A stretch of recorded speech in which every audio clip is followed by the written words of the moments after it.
नमस्कार, आप देख रहे हैं वीटीवी भारत। मैं हूं अनुजा। रक्षाबंधन पर्व की आप सभी को हार्दिक शुभकामनाएं। श्रावण मास की पूर्णिमा तिथि को रक्षाबंधन का त्योहार मनाया जाता है। इसे आमतौर पर भाई बहनों का पर्व मानते हैं, लेकिन अलग अलग स्थानों एवं लोक परंपरा के अनुसार अलग अलग रूप में रक्षाबंधन का पर्व मनाया जाता है। वैसे इस पर्व का संबंध रक्षा से है।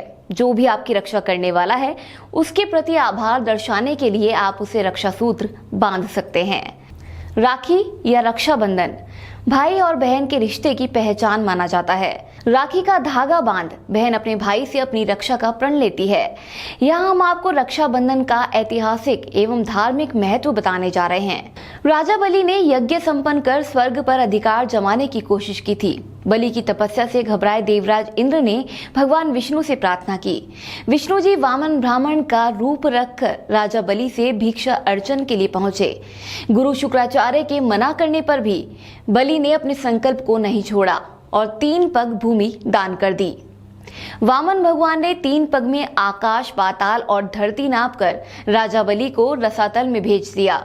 बलि भक्ति के बल पर विष्णु जी ने हर समय अपने सामने रहने का वचन ले लिया। इससे लक्ष्मी जी चिंतित हो गई।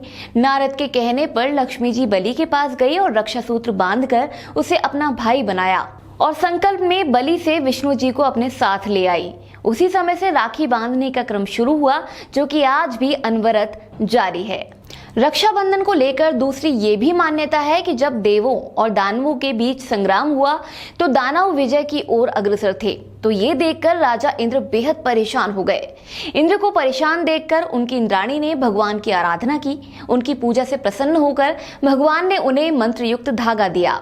इस धागे को इंद्राणी ने इंद्र की कलाई पर बांध दिया और इंद्र को विजय मिली। इस धागे को रक्षा सूत्र का नाम दिया गया और बाद में यही रक्षा सूत्र रक्षाबंधन बन गया। राखी का एक कथानक महाभारत काल से भी प्रसिद्ध है। भगवान श्री कृष्ण ने रक्षा सूत्र के विषय में युधिष्ठिर से कहा था कि रक्षाबंधन का त्योहार अपनी सेना के साथ मनाओ, इससे पांडवों और उनकी सेना की रक्षा होगी। वहीं श्री कृष्ण ने यह भी कहा था कि रक्षा सूत्र में अद्भुत शक्ति होती है। शिशुपाल का वध करते वक्त कृष्ण की तर्जनी में चोट आ गई तो द्रौपदी ने लहू रोकने के लिए अपनी साड़ी फाड़कर उनकी अंगुली पर बांध दी। ये भी श्रावण मास की पूर्णिमा का दिन था। भगवान ने चीरहरण के समय उनकी लाज बचाकर ये कर्ज चुकाया था। उसी समय से राखी बांधने का ये सिलसिला शुरू हुआ।